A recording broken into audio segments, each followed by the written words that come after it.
కర్నూలులోని పెద్ద మార్కెట్ వద్దనున్న శ్రీ లక్ష్మీ నరసింహస్వామి కళ్యాణ మండపంలో ట్వైకాండో వేసవి శిక్షణ తరగతులను డాక్టర్ శంకర్ శర్మ ప్రారంభించారు. ట్వైకాండో శిక్షకుడు వెంకటేశ్వర్లు ఆధ్వర్యంలో చిన్నారులకు ట్వైకాండోలో శిక్షణ ఇస్తున్నారు. ఈ వేసవి శిక్షణ తరగతులు నెల రోజుల పాటు కొనసాగుతున్నాయి. ఈ సందర్భంగా ముఖ్య అతిథిగా డాక్టర్ శంకర్ శర్మ క్రీడాకారులను ఉద్దేశించి మాట్లాడారు. ప్రస్తుతం ఎండలు ఎక్కువగా ఉన్నందున ఉదయమే మార్షల్ ఆర్ట్స్ ప్రాక్టీస్ చేసుకోవాలని సూచించారు. తల్లిదండ్రులు వారి పిల్లలపై శ్రద్ధ పెట్టి చిన్నతనం నుంచే క్రీడల్లో పాల్గొనేటట్టు ప్రోత్సహించాలని కోరారు. క్రీడల్లో పాల్గొంటే జీవితంలో క్రమశిక్షణ అలవాటు అవుతుందన్నారు. దగ్గర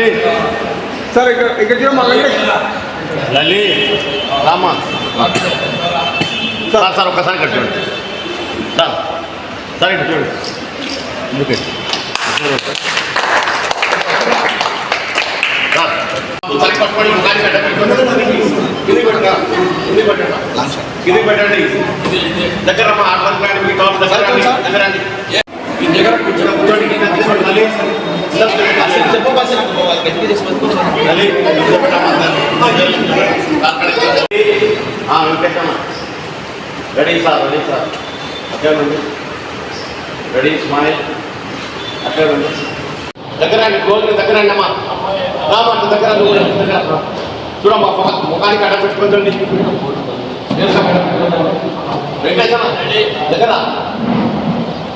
చెప్తున్నాం. ఓకే రెడీ సార్ అట్లా రెడీ రెడీ స్మైల్ చూడమ్మా ఇంట్లో వాళ్ళు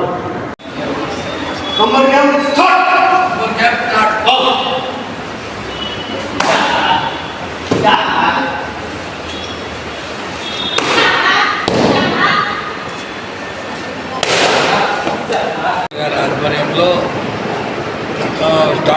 ఆరంభించడం జరిగింది. ప్రారంభించడానికి నన్ను చీఫ్ గెస్ట్గా పిలవడము, ఉదయాన్నే ఈ taekwondo ప్రాక్టీస్ చేసే చిన్నారులను ఉద్దేశించి మాట్లాడే అవకాశము, వారిని ఎంకరేజ్ చేసే అవకాశము, వారిని మోటివేట్ చేసి ఇన్స్పైర్ చేసే అవకాశం నాకు రావడాన్ని నిజంగా నేను అదృష్టంగా భావిస్తున్నాను. చిన్నారుల మనసులో అది ఒక క్లీన్ స్లేట్ లాగా ఉంటుంది. దాని మీద ఒక తెల్లకాగితం మీద ఏది రాస్తే అది అన్నట్టు వాళ్లకు ఒక క్రమశిక్షణ అనేది చిన్నప్పుడే స్టార్ట్ చేస్తే ఈ క్రీడల రూపంలో ఉదయాన్నే స్టార్ట్ చేయాలి. ఇది ఎందుకంటే వేసవి శిక్షణ శిబిరం అంటున్నారు. వేసవి చాలా ఎక్కువగా ఉంది కాబట్టి అర్లీ మార్నింగే వచ్చి ప్రాక్టీస్ చేసి మళ్ళీ వాళ్ళ ఇంట్లోకి వెళ్ళిపోవాలి. అదే సందర్భంగా వాళ్ళు ఏదైనా టిఫిన్ ఇంటి దగ్గర నుంచి వాళ్ళ అమ్మ కట్టించిన ఫుడ్డు, అదేవిధంగా వాటర్ బాటిల్ కూడా తెచ్చుకొని శుభ్రమైన నీరు, శుభ్రమైన ఫుడ్డు వాళ్ళు ఆరగించి ఆ శిక్షణ కార్యక్రమం అయిపోయినాక వెళ్ళిపోవాలని వృత్తాభక్తిగా ఈరోజు పిల్లలకు ఈవెన్ టిఫిన్ బాక్సులు సప్లై చేయడం జరిగింది నా సొంత ఖర్చులతో. కానీ నేను ఉద్దేశించి చెప్పేది ఏమంటే క్రమశిక్షణ అనేది బాడీ జీవితంలో అంతర్భాగం కావాలంటే క్రీడలు ఒకటే అవకాశము.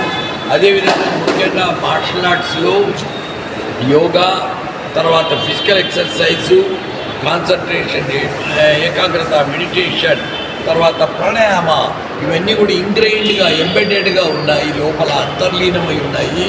కాబట్టి మార్షల్ ఆర్ట్స్ ప్రాక్టీస్ చేయించడం అనేది చాలా చాలా అవసరము. తల్లిదండ్రులు స్వయంగా వచ్చి చిన్నపిల్లలకు ఉదయాన్నే ప్రాక్టీస్ చేయించుకొని ఇంట్లోకి తీసుకుపోవడం అనేది ఉత్తమమైన మార్గము. కొంత టైం వాళ్ళ పిల్లలకు కేటాయించుకోవాల్సి వస్తుంది. అలాగే ఫ్రూట్స్ బాగా తినాలి. ఫ్రూట్స్లో యాంటీ ఆక్సిడెంట్స్ ఉంటాయి. అలాగే వాటర్ అనేది చాలా కేర్ఫుల్గా చూసుకోవాలి. బికాజ్ వాటర్ కంటామినేటెడ్ డిసీజెస్, ముఖ్యంగా కాలరా, గ్యాస్ట్రైటిస్, టైఫాయిడ్, జాండీస్, ఈ వైరల్ హెపటైటిస్ ఇలాంటివన్నీ వేసవి కాలంలోనే వాటర్ కంటామినేషన్ వల్ల వచ్చే అవకాశం ఉంది. కాబట్టి ఫుడ్ విషయంలో ముఖ్యంగా ఈ ఫాస్ట్ ఫుడ్స్, జంక్ ఫుడ్స్ ఇవన్నీ అవాయిడ్ చేయాలి చిన్నపిల్లలు. తర్వాత ఫ్రూట్స్ బాగా తినాలి, లీఫీ వెజిటబుల్స్, వాటిలో విటమిన్స్ ఉంటాయి, యాంటీ ఆక్సిడెంట్స్ ఉంటాయి. కాబట్టి వాళ్ళ హెల్త్ ఇంప్రూవ్ చేసుకుంటే ఈ హెల్తీ సిటిజన్స్ భవిష్యత్తులో ఫ్యూచర్లో మన కంట్రీకి కూడా ఉపయోగపడతారు. ముఖ్యంగా కులాలకు, మతాలకు అతీతంగా వీళ్ళు ఎదుగుతారు. వీరి వల్ల మంచి నవ సమాజాన్ని నిర్మించవచ్చు అనే దృక్పథంతో చిన్నారులను ఇప్పటి నుంచే ట్రైనింగ్ చెయ్యాలి అనే ఉద్దేశంతో ఈ కార్యక్రమాలు చేయడం జరుగుతూ ఉంది.